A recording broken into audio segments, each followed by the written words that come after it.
You may be wondering why I haven't posted any Slambo content lately. Well, the truth is, this car's had a bunch of issues over the last year, and I've finally gotten most of them straightened out.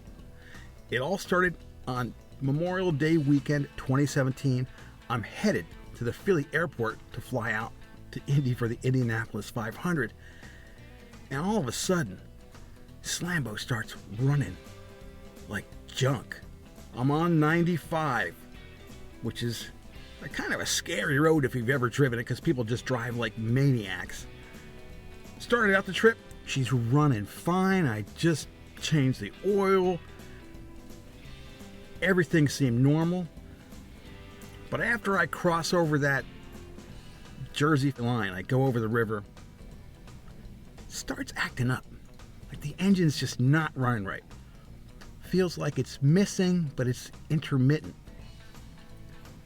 I go a little bit further. It gets worse. I'm starting to get nervous, like, oh man, I don't want to miss my flight because I've never been to the Indy 500 and this is bucket list for me. It starts bucking. Oh man. I'm thinking maybe I can just ditch the car somewhere in Philly, catch a lift to the airport, and I'll be just fine. I cared more about getting to Indy than I cared about the car. It was really weird. I'd get above 3,000 RPM and bam, it would hit like a rev limiter. I didn't know what was going on. As it turned out, it was limp mode, the dreaded limp mode. But I didn't figure it out until later. I keep driving, it's just running like junk. I get past Center City. I'm thinking, I'm gonna make it, I'm gonna make it, I'm gonna make it.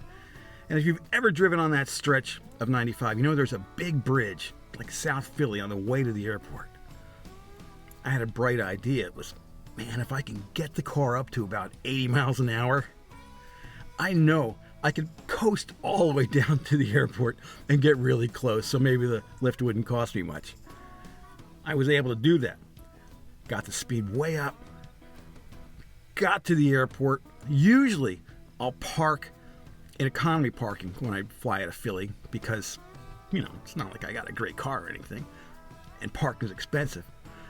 But on that day, I rolled into the first parking spot I could find. Literally, I parked in the garage. I got slammed for the parking price, but I got into my spot in the expensive garage, and a car just sputtered out and died. I thought about trying to troubleshoot it, just didn't have time. Figured I'll leave it. When I come back, I'll sort it out. I'm not going to worry about it over the weekend. Because as luck would have it, I'm hanging out with a whole bunch of guys and gals that know cars. I go out, have an awesome time in Indianapolis with my pals at Valvoline. I'm sitting around with a couple of YouTube mechanics that you might be familiar with, and I'm asking them, what do you think could be wrong? I explain what happened, and Scotty Kilmer says, I'm not a Honda mechanic, but it sounds like it's the ignition. And my buddy Charles, the Humble mechanic, said, yeah, that sounds about right. We do the race, have an awesome time. I came up with my plan. I was gonna order parts, just a cap and a rotor, before I took off. I went onto my phone, I did that, I ordered a cap and rotor from the closest Advance Auto to Philadelphia Airport, flew to Philly, landed, caught a lift from the airport to Advance Auto, pick up my cap and rotor, go back to the parking garage, lift the hood, and lo and behold, it was something really simple. A plug wire had fallen off. So I popped it back on, boom, started up. Seemed kind of okay, not really running right. I got home, but I could never get the tachometer past like a little bit over 3,000 RPM. It was one of those, oh man, thank you Lord for seeing to it that I made it home days. I tore into it the next day to figure out what was going on. Started doing research on the internet, and sure enough, the car was stuck in limp mode. I didn't know why. I troubleshooted. I ran through every possible scenario. It was throwing a code, a 355 or a 335, which was a crank position sensor. Replace that. Then, somewhere along the line, it cropped up with a cat error. And another one, a 1381. So I had some parts on the shelf. I had a really nice MagnaFlow cat. Bolted that on. Had to replace both the O2 sensors, which were ridiculously expensive at one point, but I was able to find the OEM Densos. Order them. As it turned out, that cap and rotor that I got from Advance, it was the wrong cap and rotor, so I had to return that. Got the right cap and rotor. Didn't make a difference. Still, I can't get it straightened out. Well, I can't remember the exact sequence in there, but I picked up an inexpensive Cardone rebuilt distributor. Bolted that in. And at some point, I picked up the 1381 error, and I think it was with that distributor. Pretty sure it was. Still, I can't get it out of limp mode. One of my first thoughts was when this happened, I'll bet it's the ECU, right? The computer. I'd never dealt with car computers before, replacing them. I couldn't find the exact one that I needed. I looked on eBay, couldn't find it. This HX it's a little bit special in so many ways. I finally found one for 2000 HX, popped it in. Wow, was it remarkably easy to do. So easy to do, I should have done that first thing. Pop that 2000 ECU in, boom, I'm no longer in limp mode. All right, I still got a 1381 error, and I was due for inspection back in March last year. I get popped for not having a valid inspection sticker. Now I'm driving around with a red sticker.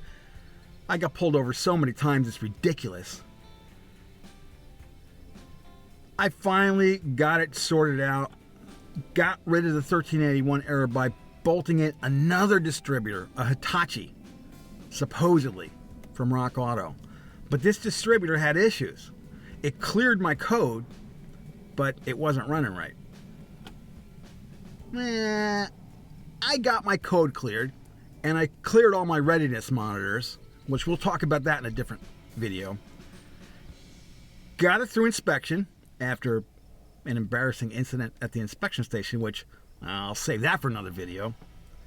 Finally got my sticker, my valid sticker, and no codes.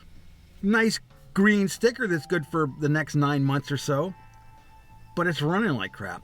So I put the Cardone distributor back in, and it starts running right again. But I get the 1381 error. And here's the thing, I don't care if the car's running right and there's a check engine light. I'm okay with that as long as I got the green sticker. So, bottom line, I got a bunch of ECUs now. After not being able to find any ECUs for, I don't know, weeks, I found a whole bunch of them. And I've stocked up on them. So if you need an HX 5-speed ECU, hit me up. It may be gone by the time you watch this, but man, oh man. If your car gets stuck in limp mode, run through the troubleshooting procedures, but know that it could be the ECU, and it's not that difficult to replace. You want to check your eBay listings. Make sure you get the exact, precise serial number for your car, or the part number, because there are lots and lots of differences. That's all I got today. I hope this video helped you out. Hope it wasn't too boring. If you like it, hit the like button. If you haven't subscribed, subscribe. All that usual YouTube stuff. I'm almost done playing that game, let me tell you.